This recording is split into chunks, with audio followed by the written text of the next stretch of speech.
balimaw ali ɲakuma maliyɛnw ala sago aw sago Bamako bɛ yɔrɔ min na bi Bamako menacelen de dun Bina Jara ka mɔgɔw u ka kɛlɛkɛcɛ maa ba 60 kɔ o extra o de donna Mali territoire kan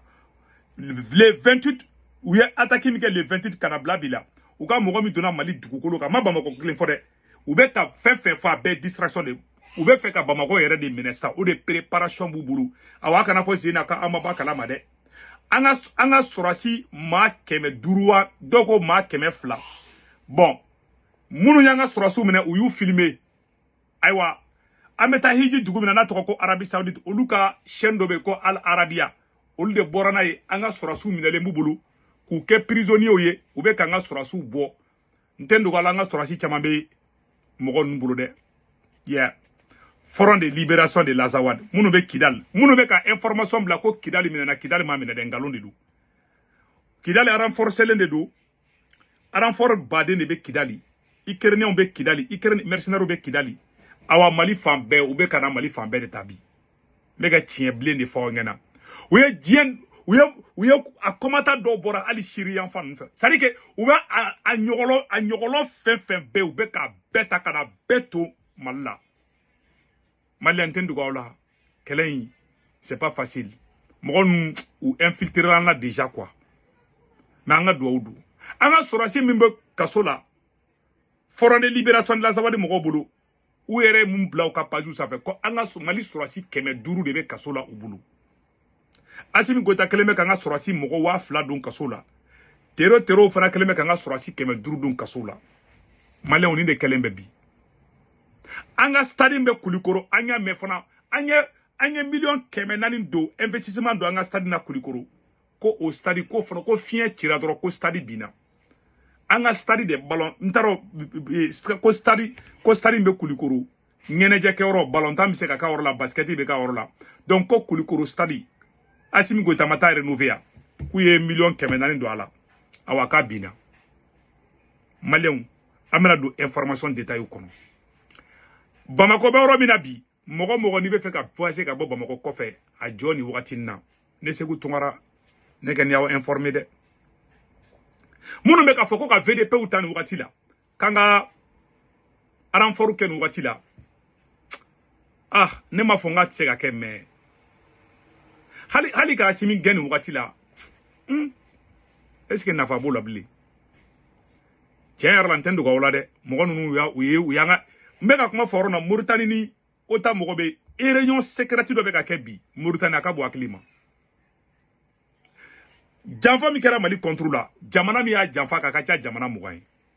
o ye tiɲɛ de mais Malien den dɔw bɛ janfa in na dɛ o ye tiɲɛ de a bɛ ka taa baga politiciens ma politiciens tɛ walayi c'est pas des politiciens politiciens da ka dɔgɔn na mɔgɔ wɛrɛ ma ni janfa kɛ Malien den dɔw de taara fara marifa ta ka taa fara mɔgɔ ninnu kan a combattant tilancɛ bɛ Maliens de u dɛmɛbagaw bɛ ka bɔ kɔfɛ ka na u ka renfort kuraw bɛ ka na u bɛ ka bɔ Soudan u bɛ ka bɔ Somalie u bɛ ka bɔ Syrie u bɛ ka mercenaires ta u kale Emmanuel Macron ye kuma min fɔ kan ka Malien bɛ sɔn hakili la Macron ma kuma kun fɛ ne ka mun ŋani fɔ ɲɛna Bamako est menacé u ka expert bɛɛ ko Bamako bɛ bi mais ala kana Bamako bi ne ka kuma kun tɛ ko ka mɔgɔ ja tigɛ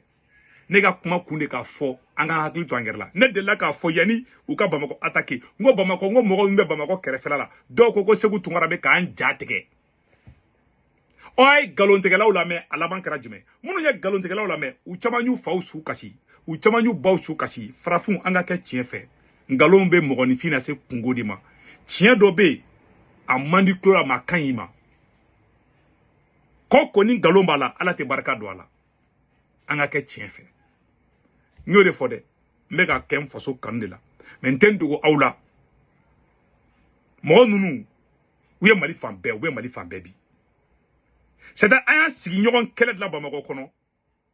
nafoloko kɛlɛ musoko kɛlɛ plasiko kɛlɛ an y'an ta ko dɔrɔn de an ye diɲɛ kuma tɛ an ma mun fɔ Assimi an ka recrutement kɛ an y'a mɛn fana tuguni ko Wage taara Bandiakarakaw fɛ yen ko Bandiakaraw ko ye Wage gɛn dɛ ko mɔgɔw tɛ Wage ka dumuni na bon an y'o vidéo ye ko Wage taara ni malo bɔra ye an t'a dɔn mun de ko mɔgɔ ninnu caman diminen don k'u ko u mɔgɔ tɛ voilà an ɲa b'a la ko armée fana bɛ ka frappe kɛ bon c'est pas mal an bɛ dɔw k'ale min ala ka caman fara farafu kan mais en tout cas an ye ni information min sɔrɔ an bɛna détail yɛrɛ de bɔ ka yira u la tantɔ voilà aw n'an bɛ jɛ ka voilà an ka namɛ ɲɔgɔn fɛ malien bɛɛ lajɛlen ka namɛ an t'a ka malo fɛ bi an t'a fɛ sini ayisa o n'a ka malo an tile kelen m'a fɔ ko kɔngɔ banna ko minɔgɔ banna an t'a ka malo fɛ ayisa o n'a ka malo a ye ka jate ta mɔgɔw wulila ka dugu la siyɔrɔ t'a bolo taayɔrɔ t'a bolo ka taa malo di o tigi ma o tigi ka mun kɛ ni malo ye malo min gansan bɛ ɲimi la trop c'est trop hein n'ala cɛ ala b'a yira k'a to nin na k'a fɔ a bɛ taa ɲɛ zamɛ o tɛ kɛ o ye dɛmɛ mun ɲini a fɛ o ma malo ko dɛmɛ ɲini a fɛ o ma ji ko dɛmɛ ɲini a fɛ u y'a wele k'u nana an ka dugu la a ye n'an dɛmɛ a banna k'o kɛ u y'u faga ka ban maintenant u ka dugu wulila ka ban a bɛ malo cɛ ka taa d'u ma o ka mun kɛ ni malo ye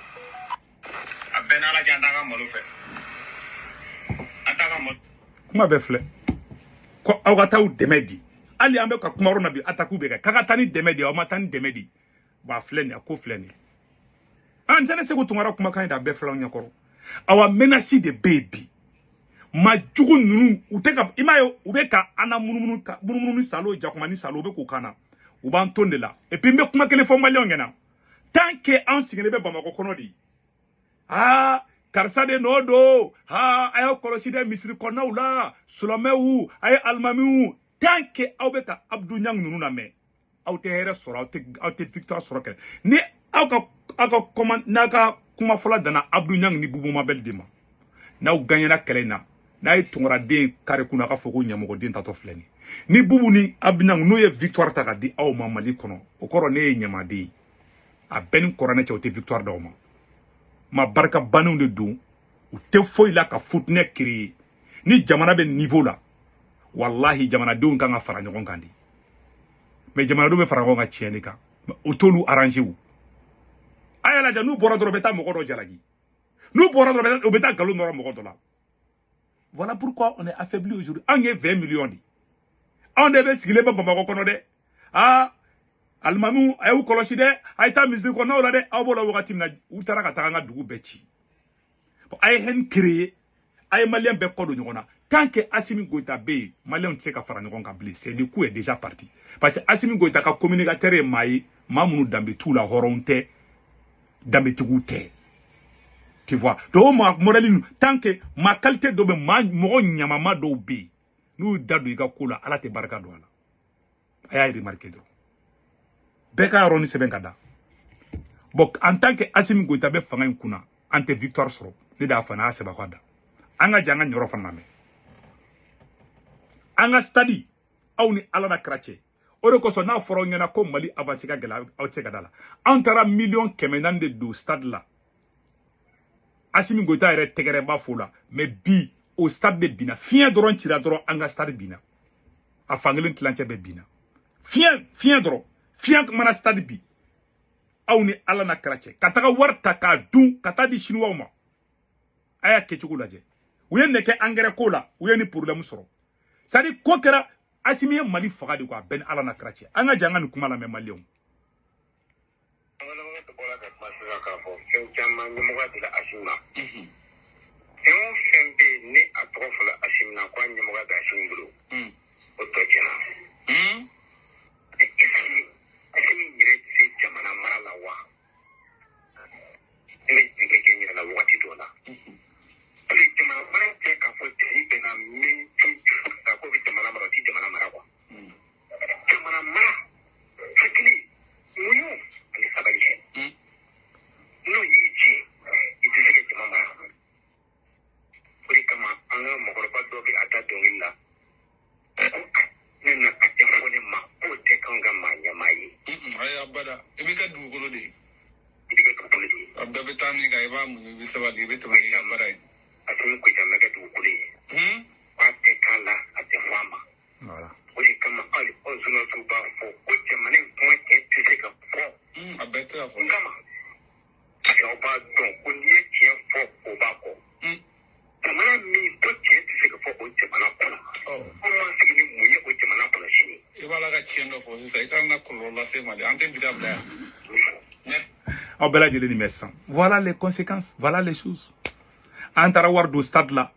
Aw ni ala cɛ aw yɛrɛ ka stade yɛrɛ photo lajɛ. I jɔ n ka photo yɛrɛ yira aw la dɛ. An ka stade de binna quoi. Kulukoro stade de binnen filɛ tan. An ɲɛ t'a la. Fiɲɛ de filɛ k'an ka stade bin. C'est très grave. An bɛ dɔw de don. Et puis n bɛ kuma kelen fana yani n ka bɔ kuma la. U bɛ ka taga yarɔ rebelle